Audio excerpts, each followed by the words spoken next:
Hello everyone and welcome back to the Simple Joy Show. Today I want to cover how we can navigate our busy lives to find those hidden pockets of time to declutter our homes. Finding time isn't always about having free hours, it's about integrating decluttering into the life you've already got. So let's look at what actionable steps you can start today.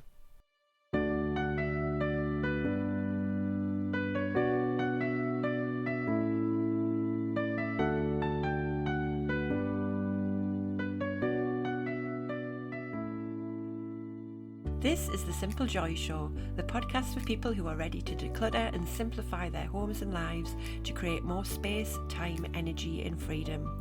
I am your host, Hayley Forster, mother, wife and declutter coach, and I'm going to be sharing with you simple bite-sized nuggets to help you on your journey to living a simpler life through the power of decluttering.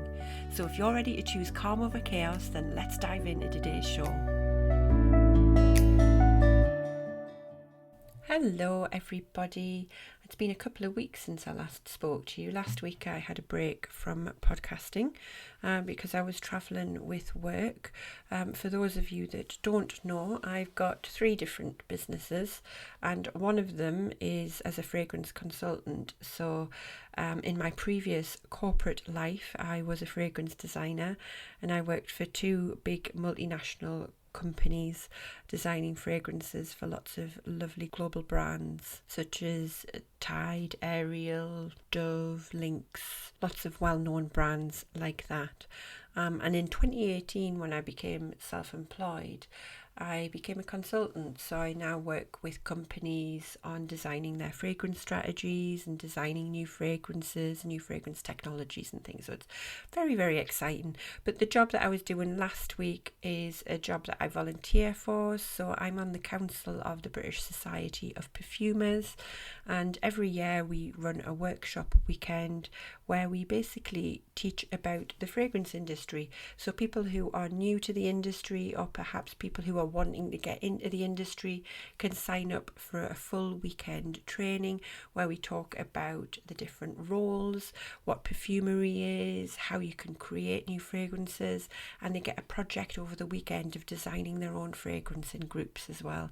And it's such a fun weekend. I went to Cambridge for 3 or 4 days and it was just so lovely being around like-minded people, interacting and just having a lovely time learning and making new connections. So that was fabulous. But that's ultimately why I didn't have a podcast out last weekend. But I'm ready and raring to go today, ready to talk about how you can find more time in your day to declutter your home, because I think that's a massive problem for people. I get so many people coming to me and they're like, I really want to declutter, but I'm so busy anyway. How am I possibly going to find time to add extra things in my day to get done, especially when it's such a big job? So without further ado, let's dive into these tips. Tip number 1 is schedule decluttering appointments. Now, this is about you honouring the commitment to yourself as you would to anybody else. So open up your calendar and find a spot that works for you. So it could be evenings, it could be mornings, whenever fits into your normal daily or weekly schedule. But treat this time as sacred. Basically, it's the difference between you thinking that you're going to declutter someday to actually making today the day that you take action. So find those moments, find those pockets of time and put them in your calendar, and the calendar will be there to prompt you, to remind you, and to get it at the forefront of your mind so that you actually take action and get started.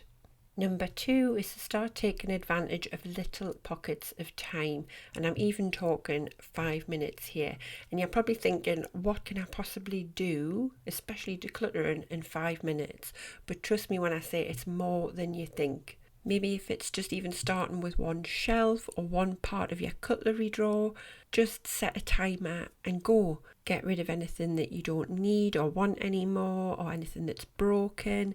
And before you know it, you've made a really small victory. And it's those little mini decluttering wins that are really going to add up, and they're going to spark the motivation for you to do more. And once you realise how much you can do in 5 minutes, you won't be able to stop. I remember when I started doing this, and every time I had just 5 minutes, I'd be like, "Ooh, let me do this, let me quickly do this," and it just becomes so motivating because you can see how much you can get done in such little time, and it makes such a big impact. So never underestimate the power of 5 minutes and what that can do for you. Tip number 3 is declutter on the go. So this is about efficiency, and pairing decluttering with tasks that you're already doing is going to make it so much easier for you. So perhaps when you do laundry, you can use that time to look at the things that you're putting in your wardrobe. So anything that you're hesitant to put away because you don't really love or need it anymore, or perhaps the last time you wore it, it was a little bit tight or a little bit too big. These things are great decluttering cues. So marry these tasks together and you will double your productivity without doubling your time commitment, really. And that's always a bonus for me. Another one I like to do as well is if I'm doing the dishes, I'll take a little look at anything that I might be struggling to put away, or things when I'm doing the kids' packed lunches, if there's things we're struggling to find. And again, those are indicators that actually we might need a little bit of a sort out and a bit of a declutter in this area. So use those cues and do them at the same time. You're in the moment, you're getting frustrated by these things, so take that 5 minutes again and just have a little bit of a sort out, have a little bit of a clear out, and it will make an immediate impact. Tip number 4 is make it a family affair. So I alluded to this in, I don't know if it was last episode or the episode before that, but try and make it fun. Turn decluttering into a game. See who in your house can find the most items to give away, or who can organise the space the fastest. Play music, make it a dance party. Just get your family involved, and not only does the work get done quicker, but actually it's a really nice fun bonding experience, and it helps everyone to be more invested in the space that they live in and become much more respectful of their home. Tip number 5 is use waiting time wisely. So we'll always have that dead time when you're waiting on things, and those are great opportunities to be turned into planning sessions. Now, I'm making this sound as though if there's any white space in your life that you shouldn't relax. 100% relax, but try and take some of those opportunities initially to try and sort through the things that you want to, and ultimately your white space will then expand over time, and then that's where we all want to get to, isn't it, where we can have that white space and we don't need to fill it. But any dead time that you're waiting on can be used really wisely. So think about, whilst you're waiting, any lines, or perhaps you're waiting at the doctor's. I always find I will have a little bit of a digital declutter. So I'll go through my emails, sort through my emails, I'll look at any of my files or my photos or any apps on my phone, and just try and reduce that digital clutter a bit, because I'm sitting there on my phone anyway, so I might as well use that downtime to just have a little bit of a sort out, and it makes things so much easier to be found on my phone when I need them. You could also think about things that you need to do, maybe put a plan into place. And mental planning makes the physical task much quicker when you eventually get to it. So perhaps you can start putting things in your calendar about what you're going to do and by when, therefore making the actual doing of it much easier and much quicker. Tip number 6, and I know you've probably heard this 100 times, but why don't you try decluttering instead of scrolling on your phone? On average, we spend over 2 hours on social media every single day, which I think is quite shocking. But I suppose when you add it all up, the little pockets of time that you spend on it, on your phone, on your computer, it all adds up. But imagine if we just took a fraction of that and focused on decluttering instead. So start by reclaiming those 5-10 minute pockets of time. Put your phone down, pick a small area and get to it. And this kind of links to all the other ones as well, because I'm saying you only need small pockets of time. And you might be thinking, well, I don't have small pockets of time at the moment. But perhaps you do. Perhaps it's those moments where you are sitting on your phone. And just take that 5-10 minutes and schedule something else. Do some decluttering. Pick a small drawer, small shelf, and just get started. And one of the things I done a while ago, which amazed me, is that I actually removed a lot of social media apps from my phone because I was very aware I'd got to the point where I was spending far too much time on it, and I didn't like it. It wasn't feeling great. Now, I'm a big fan of social media. I use it a lot. I think there's a lot of benefits to it, but sometimes it does get me down, and sometimes it does get me in a negative mindset. And I know exactly when those moments are, and I can pick up on the cues, and I know it's time for me to kind of step back, take a bit of a break.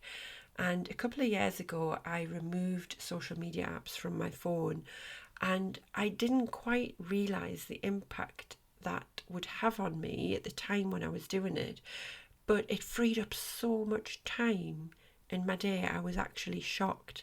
So even if you just do it for a weekend or a day, I ended up doing it just for a weekend, just to have a little bit of a break, and I liked it that much. I kept it up for like a couple of months, and in that couple of months I got so much done because I wasn't just fanning on and scrolling through my phone.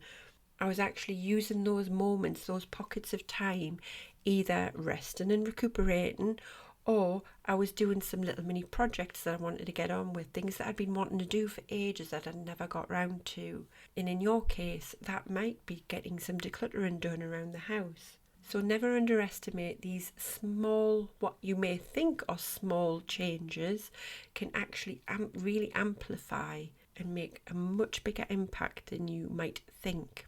So there we have it. There's 6 tips there. As I say, as whenever I give you these tip sections, is don't necessarily do them all at once. Try just taking one, give it a go, and see how it pans out. Come and tell me, come and send me a DM, join my Facebook group, The Simple Living Society. Let me know how it's going. Let me know which one you tried and how it went. But these tips that I've given you today aren't just about cleaning up. They're about mindfulness, they're about intentionality, and it's about really just thinking about how you use your time. Because every moment that you choose to declutter is a step forward to having a more peaceful and joyful living space. And as I alluded to earlier on in this episode, the more time that you spend decluttering and organising now and getting into a routine and getting into those habits, the more white space you're going to create for yourself over time. But before I wrap up, I really do encourage you to just share your own decluttering wins. So if you tried anything from this episode or any of the previous episodes, no matter how small it is, come and share your achievements. So pop it into my Facebook group, pop it onto your social media. I've got a hashtag Simple Joy Show.